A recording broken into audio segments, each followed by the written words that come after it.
Subsob nga police operation gilusad sa Talisay City Police. Samtang mas daghang traffic enforcer ang ipakatap sa dagkong kadalanan isip kabahin sa seguridad sa Semana Santa. Ang report ni Femery Dumabok. Nasikop ang 53 ka mga tawo nga nalambigit sa ginadiling drugas, illegal nga sugal, adunay nagungong nga mga kaso ug mga health protocol violator kagahapon. 13 kanila nalambigit sa ginadiling drugas sa barangay Tangke ug Tabunok ug nakuhaan sa dulan 200,000 pesos nga balor sa illegal nga drugas. 5 sa mga dinakpan ang nasikop sa bag-ong giumol nga Talisay Police ug Ratan Defenders, nga uban sa mga pulis nga nagpatrolya sa barangay Tangke. This is now a new phase in the fight against illegal drugs in Tangke because ang komunidad na mismo mutabang sa police actively ensure that we can send the right message that those who are planning to disrupt the peace and order, public safety during the observance of the Holy Week. Full alert karon ang kapulisan sa dakbayan ning Semana Santa.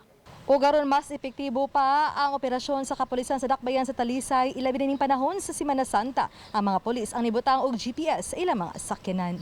Sa ilang command center, mamonitor ang tanang pulis nga nagpatrolya aron mas paspas ang pagresponde sa Talisay Police. We did this because we want to ascertain kung unsa nga vehicle ang duol sa area nga naay police response, no?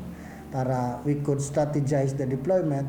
Samtang dugangan sa City of Talisay Traffic Operations and Development Authority kon City Toda ang ipakatap ng mga traffic enforcer sa Natalio Bacalso Avenue ug sa Cebu South Coastal Road tungod sa gilantawan nga daghang sakyanan mopadung sa probinsya.